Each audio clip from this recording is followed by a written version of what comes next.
మత్తయి సువార్త 6వ అధ్యాయము 34వ వచనాన్ని ఒకసారి చదువుకుందాం. రేపటి దినము దాని సంగతులను గూర్చి చింతించును. ఏ నాటికి ఆ నాటికి చాలు. దేవునికి స్తోత్రం. హల్లెలూయా. హల్లెలూయా. ఈ రాత్రికాల సమయము ఈ ప్రత్యేకమైనటువంటి ప్రార్థనా కూడికకు దేవుడు మనలను ఆహ్వానించి ఉన్నాడు, లేదా దేవుడు మనకు అవకాశం ఇచ్చి ఉన్నాడు. అందును బట్టి ఈ రాత్రి మనము ఇక్కడ ఈ రీతిగా కొద్దిసేపు ఆయన నామమును ధ్యానించడానికి ఆయన మనకు అవకాశం ఇచ్చాడని తలస్తున్నాను. చదవబడినటువంటి ఈ వచన భాగంలో రేపటిని గురించి చింతపడకండి, రేపటి దినము దాని సంగతులను గురించి చింతించును, ఏ నాటి కీడు ఆ నాటికి చాలును. దేవునికి స్తోత్రం. ప్రియులరా, ఈ చదవబడినటువంటి ఈ విషయాలను ఒకవేళ మనము కొంచెం జాగ్రత్తగా పరిశీలన చేస్తే అక్కడ ఏం కనపడుతుందంటే, రేపు ఏం జరుగుతుంది అనే ఆలోచన నీకు వద్దు అంటాడు దేవుడు. ఏమన్నాడు చెప్పండి? రేపు ఏం జరగబోతుంది, రేపు ఏం చేయాలి, రేపు ఏమి జరుగుతుంది అనేటువంటి ఆలోచనను, దాని కొరకు నువ్వు చింతపడాల్సినటువంటి అవసరం లేదు. లాస్ట్ వచనంలో ఏ నాటి కీడు ఆ నాటికి చాలును. దేవునికి స్తోత్రం. మనుషులైనటువంటి మనం అందరము చేసేటువంటి ప్రథమ విషయం ఏమిటంటే, ఇప్పుడు ఏం చేయాలి అనే ఆలోచన చేయరు, ఇప్పుడు ఏం జరుగుతుంది అనేటువంటి ఆలోచన చేయరు. ఒక మాట నేను చెప్తాను. ఎప్పుడు దొంగతనం చేస్తున్నటువంటి ఒక వ్యక్తి ఉన్నాడు, ఎప్పుడు దొరికిపోలేదు.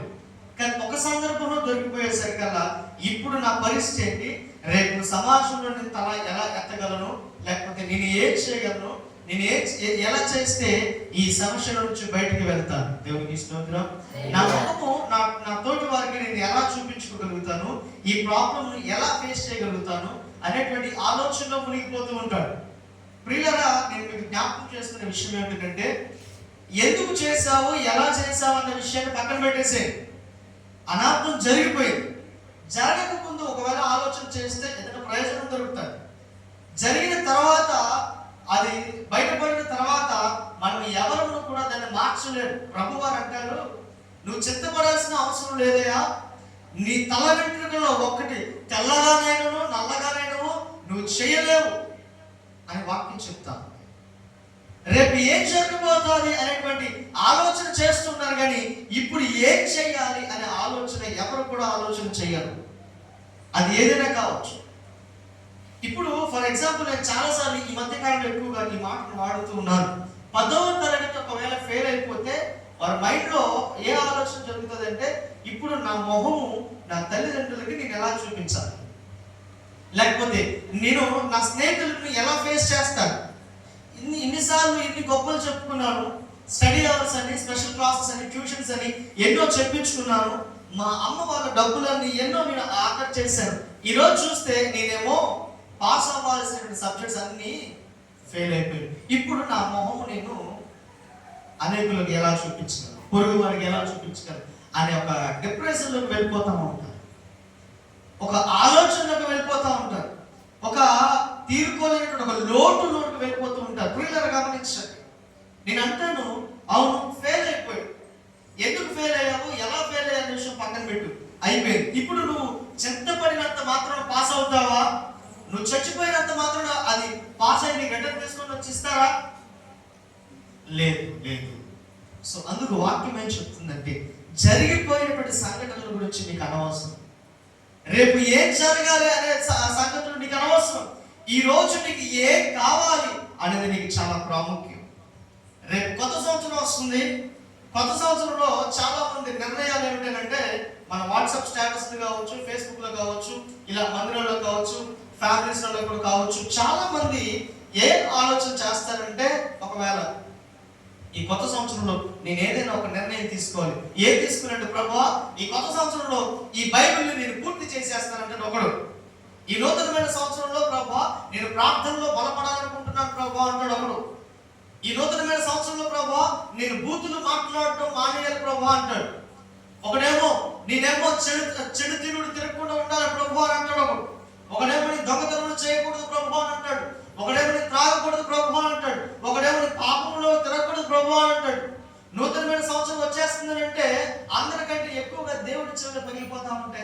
ఒక చర్చిలో 10 మంది 10 రకాల నిర్ణయాలు తీసుకుంటే 10 చర్చిల్లో 10 మంది ఎంతో మంది ఎన్నో రకాల నిర్ణయాలు తీసుకుంటూ ఉంటారు. ఏంటంటే నూతనమైన సంవత్సరంలో చాలా మంది భార్యాభర్తలకు కూడా ఆ ఒప్పందాలు అవుతా ఉంటాయి. ఈ నూతనమైన సంవత్సరంలో ఇక్కడ నుండి మందు తాగితే నీ మీద వడ్డీ అంటాడు. తెల్లారేసరికల్లా లోడై వచ్చేస్తాడు ఇంటికి. దేవుడికి స్తోత్రం. పేరుకేమో భార్య మీద లేకపోతే భర్త మీద తల్లి మీద వడ్లేసేస్తా ఉంటారు. ఆ రోజు సాయంత్రానికే ఎప్పుడు గొడవైన మొదటి నువ్వే మాట్లాడాలంటే రుతులే. ఇట్లాంటి ఎన్నో నిర్ణయాలు చేసుకుంటూ ఉంటారు. ప్రియులారా, వాక్యం ఏం చెప్తుందంటే రేపు ఏం జరుగుతుంది అనే ఆలోచన నీకు అనవసరం. ఎందుకు నేను అనవసరం అని చెప్తున్నానంటే నువ్వు ఏమీ చేయలేవు. రేపు జరగబోయేటువంటి ప్రమాదమును నువ్వు తప్పించలేవు. లేకపోతే రేపు జరిగే ఏదైనా అనార్థం ఉందా అది నువ్వు చేయలేవు. ఎగ్జామ్ లో నువ్వు రాద్దామనుకున్నటువంటి వచ్చిన క్వశ్చన్ కి ఆన్సర్ కరెక్ట్ గా అటెంప్ట్ చేయకుండా నీవు ఇంటికి వచ్చిన తర్వాత ఎంత బుక్ తిరిగేసినా కూడా అరే నేను తప్పు రాశాను, నేను పొరపాటు చేశాను. నువ్వు ఎన్ని చూసినా ఎన్ని చేసినా కూడా ఆల్రెడీ అది అయిపోయింది. దాన్ని ఎవరు కూడా మనం మార్చలేము.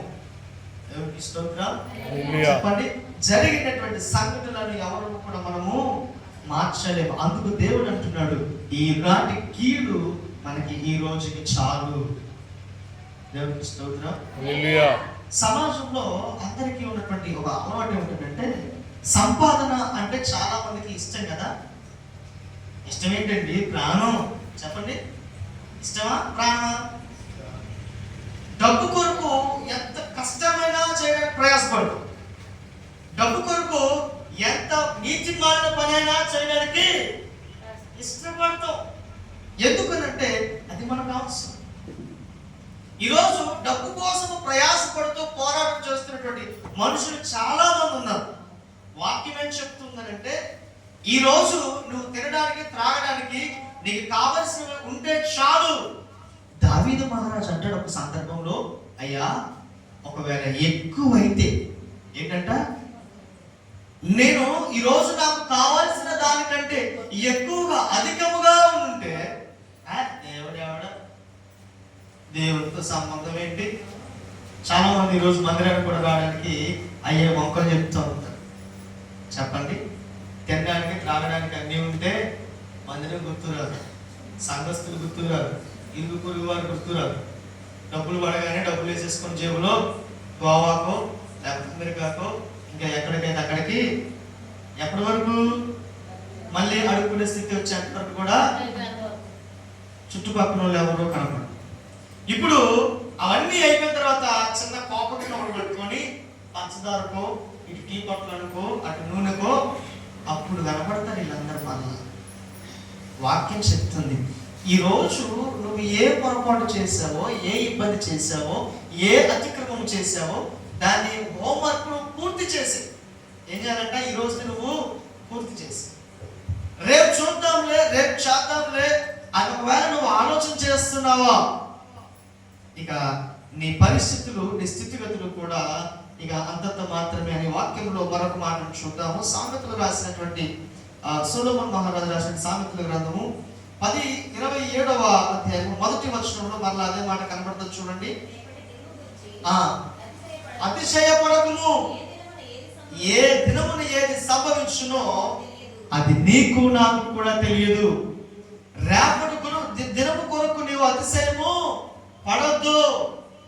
ఈరోజు సాయంత్రానికి జీతం అందుకున్నాను కదా, నా చేతిలో 10, 20, 30, 40 వేలు చేతిలో ఉన్నాయి కదా, రేపు తెల్లారిన తర్వాత ఆడెంత చూద్దాంలే, ఆవిడెంత చూద్దాం అనుకుంటా ఉంటాం చాలా మంది కదా. పొద్దున్న వచ్చి రేపు పొద్దున్న ఇచ్చేస్తానన్నా కూడా, చీకటితో ఇచ్చేస్తానన్నా కూడా అస్సలు పట్టించుకోవాలా, అస్సలు వెళ్ళ నోటికి వచ్చినట్టు తిట్టిపోయింది కదా, రేపు పొద్దున్న చూస్తాను అనుకుంటాం కదా. ఈ రాత్రి నేను చాలా సార్లు విన్నాను. ఆ రాత్రి చాలా మంది ఇళ్లలో దొంగలు పడి వాళ్ళు తీసుకొచ్చుకున్నటువంటి సొమ్మును ఎత్తుకుపోయినట్లుగా నేను చాలా కుటుంబ జీవితాల్లో చూశాను. ఎవరికో అప్పు కట్టాలని ఒక షాప్ వాడు కొంత డబ్బు తెచ్చుకొని తన షాప్ లో దాచుకున్నాడు. ఇల్లు బాగోలేదు, దరిద్రం ఏమో తెలియదు కానీ ఎగ్జాక్ట్ గా ఆ షాపు ఆ కౌంటర్ దగ్గర పైన సిమెంట్ రోడ్లు సౌండ్ రాకుండా జాగ్రత్తగా కట్ చేసి దూకి ఆ ఉన్న డబ్బును అంతా పట్టుకొని పోయాడు. పాపం ఆయన డ్రా చేసిన స్లిప్ ఒకటి చూపిస్తా ఉన్నాడు. నేను డ్రా చేశానండి, ఈరోజు అప్పు కట్టానండి, రేపు చేద్దాంలే అని అనుకుంటే అయ్యే పని కాదు, తర్వాత చూద్దాంలే అనుకుంటే అయ్యే పని కాదు. ఈ రోజు దీనికి ఈ రోజు చాలు, ఈ రోజు నువ్వు చేయాల్సిన పని నువ్వు పూనుకోవాలి. అక్కడ దేవుడు ఒక మాట అన్నాడు, మనం ఇంత చదువుకున్న మత్తయి సువార్త 6:34లో చాలా స్పష్టంగా అర్థవంతంగా ఉన్నటువంటి మాట. మీకు ఎంతమందికి ఈ మాట అర్థమవుతుందో నాకు తెలియదు, కానీ అక్కడ ఒక మాట మధ్యలో మనం ఇంత వదిలేసాం. రేపటి దినము దాని సంగతులను గురించి చింత. దేవునికి స్తోత్రం, హల్లెలూయా, హల్లెలూయా. రేపటి దినము ఏంటంటే, రేపటి దినము దాని సంగతులను కొరకు అది చింతిస్తుందంట.